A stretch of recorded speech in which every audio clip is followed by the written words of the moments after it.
ওটাই বলছি যে আমাদের রাস্তাটা যেন হয়ে যায় তাড়াতাড়ি। শুনতেই পেলেন, একটা স্টুডেন্ট এই রাস্তার জন্য জোরহাট করছে। হ্যালো ইন্ডিয়া, আমি আজকে এসেছি নাকাশিপাড়া থানা অন্তর্গত কালাবাগা এবং শালিগ্রামের দুই পঞ্চায়েতের যে একটা রাস্তা বয়ে গেছে এই পূর্বপাড়া। মুখ্যমন্ত্রী আছে মমতা দিদি, ঠিক আছে, টিএমসি দোকান অঞ্চল আছে টিএমসির, তাহলে রাস্তাটা কে করবে? এবং এলাকার মানুষ প্রচুর কিন্তু দাঁড়িয়ে আছে। ক্যামেরাটা একটু ঘোরান প্লিজ। এই যে মানুষ আজকে রাস্তা এত খারাপ বলেই কিন্তু এই পথে নেমেছে। এবং বলছি এই যে রাস্তার পরিস্থিতি, আপনি চাইছেন যে রাস্তাটা যাতে রাস্তা যত ভালো হয় তত ভালো। কত বছর ধরে রাস্তা এত খারাপ? 5-7 বছর একেবারেই চলা যাচ্ছে না। আচ্ছা, কিন্তু শোনা যাচ্ছে এই রাস্তা 15 বছর ধরে এই হাল, তাই না? এই হালই। আচ্ছা আচ্ছা, শুনতেই পেলেন এই রাস্তার এই যে পরিস্থিতি দেখুন। আমি যে হাঁটতে গিয়ে আমার অবস্থাটা আজকে দেখতে পাচ্ছেন কি পরিস্থিতি এই রাস্তার জন্য। হ্যাঁ, আজকে এই এলাকা দিয়ে অনেক ধরনের মানুষ কিন্তু যায় ফেরিঘাট পার হয়ে। এইভাবে রাস্তার পরিস্থিতি, আর আমার মতো যদি এরকম হাল তার হয়, সে কি দ্বিতীয় দিন এই রাস্তা দিয়ে যাতায়াত করবে? একদমই না। সেটাই তুলে ধরার চেষ্টা করছি। দেখুন কি পরিস্থিতি রাস্তার। এই যে এই রাস্তাতে হাঁস খেলা করে, হ্যাঁ হাঁস খেলা করে, সেটা এলাকাবাসীর দাবি। এবং আমি বলি এই যে শালিগ্রাম এবং কালাবাগা দুই পাশে মাঝখানে কিন্তু রাস্তাটা বয়ে গেছে পূর্বপাড়া হয়ে এবং ফেরিঘাট অব্দি। এই যে 3 কিলোমিটার রাস্তার এত বেহাল দশা, এবং দীর্ঘ 15 বছর শুনছি এরকম পরিস্থিতি, আজ হবে কাল হবে বলে রাস্তা হচ্ছে না।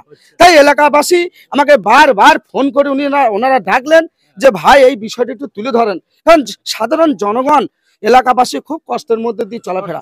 এই বিষয়টা যদি একটু সঠিক দাবি এদের, সঠিক দাবি এদের। এবং আপনি একজন স্কুল টিচার, আপনি অনেক দিন ধরে এই পরিস্থিতি দেখছেন, এবং সেই হিসাবে এলাকাবাসী হিসাবে কি বলতে চাইছেন এই রাস্তার ব্যাপারে? রাস্তাটা ভালো হওয়ার দরকার। আচ্ছা, দেখুন রাস্তার পরিস্থিতি দেখুন, এই রাস্তার হাল এত খারাপ। বলছি এই রাস্তায় আপনাদেরকে চলতে ভালো লাগে?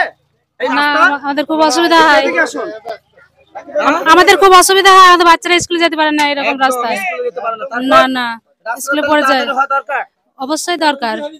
হ্যাঁ, শুনতেই পেলেন এই রাস্তার, এই দেখুন রাস্তা, দেখুন রাস্তার হাল দেখুন। আমি যদি এখানে পা দিই অবস্থা কি হবে দেখুন। বলছি এই রাস্তার এই হাল, আপনারা চাইছেন তাড়াতাড়ি যাতে রাস্তাটা হয়? হ্যাঁ, রাস্তা তো দরকার।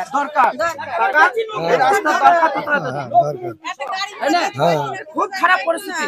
গাড়ি ঘোড়া যেতে পারছে না, মানুষ চলতে পারছে না। গাড়ি না হলে হয়? ছেলে মেয়ে স্কুলে যেতে না, কেউ গাড়ি উল্টে যাচ্ছে। কি পরিস্থিতি, গাড়ি পর্যন্ত উল্টে যায়। এবং এই যে রাস্তার বেহাল দশা। হ্যাঁ বলে, হ্যাঁ তো তোমরা এটা ইয়ে করো না ভেতরে কি? হ্যাঁ হ্যাঁ, 20 বছর ধরে এই অসুস্থ পেশেন্ট আপনি এই রাস্তা দিয়ে বন। তো এর আগে আপনার গাড়ি উল্টে গিয়েছিল এই এলাকাবাসী? হ্যাঁ উল্টে গিয়েছিল। হ্যাঁ এই তো এখানে মানে গাড়ি ঢুকতেই পারছিলাম না সকালে। না, রাস্তা খুব খারাপ, খুব খারাপ। তাড়াতাড়ি দরকার, খুব তাড়াতাড়ি। কি পরিস্থিতি কি বলবো। এই এলাকার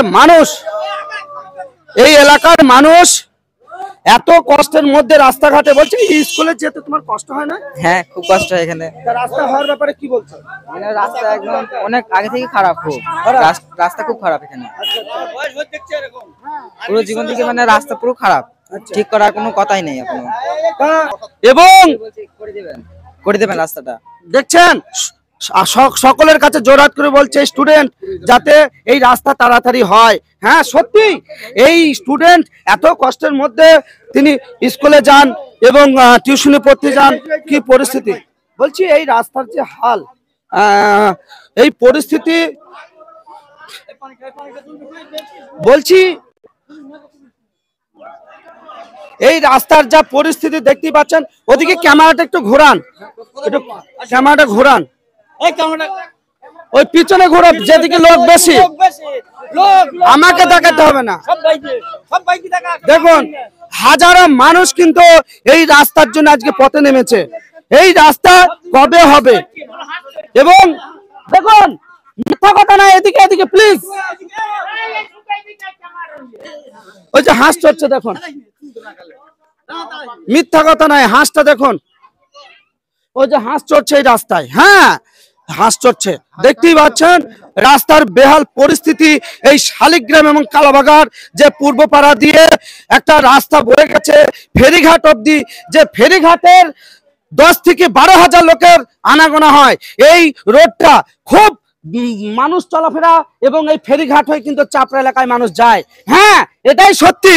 যদি তাই না হতো এই এলাকার হাজার হাজার মানুষ আজকে এই রাস্তা খারাপের জন্য পথে নামতো না। দেখুন সরাসরি আপনাদের সামনে আমি করে ধরছি, এই রাস্তা যত দ্রুততম এলাকাবাসীর দাবি যাতে তাড়াতাড়ি মেরামত করা হয়। হ্যাঁ, এবং আচ্ছা, আমার দাবি হচ্ছে এই রাস্তাটা হোক। ভোট নেওয়ার সময় বলে রাস্তা হবে, দিয়ে আর হচ্ছে না। আপনার কি দাবি? একই কথা। আপনার হ্যাঁ, ভোটের আগে রাস্তা করতে হবে। আপনার কি দাবি? একই কথা, রাস্তাটা দরকার আমাদের। এবং আপনার ভোটের আগে রাস্তাটা আমাদের দরকার। আপনার দাবি? দাবি হয়েছে ভোটের আগে নেতারা এসে বলছে যে ভোটটা দাও আমাদের, টিএমসি হোক সিপিএন হোক যেই হোক, ঠিক আছে, কিন্তু রাজ করছে এখন টিএমসি। আমাদের এখানে যে অঞ্চলটা আছে টিএমসির হাতে আছে, মমতাও আছে মুখ্যমন্ত্রী। তাহলে রাস্তাটা তো করার দরকার। রাস্তা দিয়ে আমরা চলাফেরা করতে পারছি না, বাচ্চারা স্কুলে যাইতে পারছে না, বয়স্করা মসজিদে নামাজ পড়তে আসতে পারছে না। তাহলে রাস্তাটা করার দরকার। এই যে দুর্গতি, এটা কোন কোন রাজ্যে থাকে আর কোন জেলায় আছে, এটা কোন রাজ্যে থাকতে পারে, কিন্তু রাস্তাটা করার দরকার। কে আছে না আছে অত বড় কথা না, কিন্তু রাস্তাটা আমাদের দরকার। আমরা করবো, যারা ভোটার দিচ্ছে তারা করবে না, যারা নেতা হচ্ছে তারা করবে। আমার হচ্ছে এই বক্তব্য, কিন্তু রাস্তাটা সঠিক হওয়া দরকার। শুনতেই পেলেন, আমি সমস্ত বিষয় বিস্তারিত আপনাদের সামনে তুলে ধরলাম। এলাকাবাসীর দাবি, দীর্ঘ 15 বছর এই শালিগ্রাম এবং কালাবাগা দুটো গ্রাম, একটা মোড়াগাছা পঞ্চায়েত, একটা দোগাছা পঞ্চায়েত। হ্যাঁ, এই দুটো পঞ্চায়েতের টানাপোড়েনে সাধারণ জনগণ এই রাস্তার চলাফেরার ক্ষেত্রে সব সময় বিপদের সম্মুখীন হচ্ছে, এবং অ্যাক্সিডেন্ট হচ্ছে। মা মাসি তারা স্বাস্থ্যকেন্দ্রে হসপিটালে যেতে গিয়ে বিপদে পড়ছে রাস্তায়, এবং স্কুলের স্টুডেন্ট ছেলেরা মেয়েরা তারাও কিন্তু পড়াশোনা করতে গিয়ে বিরাট সমস্যার মুখে পড়ছে এই রাস্তা খারাপের ফলে। তাই এলাকাবাসীর একটাই দাবি, যত দ্রুততম এই শালিগ্রাম এবং কালাবাগার যে পূর্বপাড়া হয়ে ফেরিঘাট অবধি রাস্তা বয়ে গেছে তাড়াতাড়ি মেরামত করা হয়। হ্যাঁ, অবশ্যই এই ভিডিওটি বাংলার নেই, ভারতবর্ষের প্রত্যেকটা এলাকায় প্লিজ আপনাদের একটা শেয়ারের মাধ্যমে সকলকে দেখার সুযোগ করে দেন। হ্যাঁ, অবশ্যই এই ভিডিওটি এমন কোনো কিছু ব্যক্তির কাছে হয়তো ভিডিওটি পৌঁছে যেতে পারে, তার মনে থেকে এই এলাকাবাসীর মানুষের দুঃখ কষ্টের কথাটা ভালো লেগে তিনি কিন্তু অতি দ্রুত এই রাস্তার কাজ চালু করতে পারে। তাই অবশ্যই আপনাদের দরকার শুধু শেয়ার। প্লিজ সকলকে এই ভিডিওটি দেখার জন্য আমি রাখি মিডিয়া জিরন বলছি। হ্যাঁ ইন্ডিয়া, কাটো।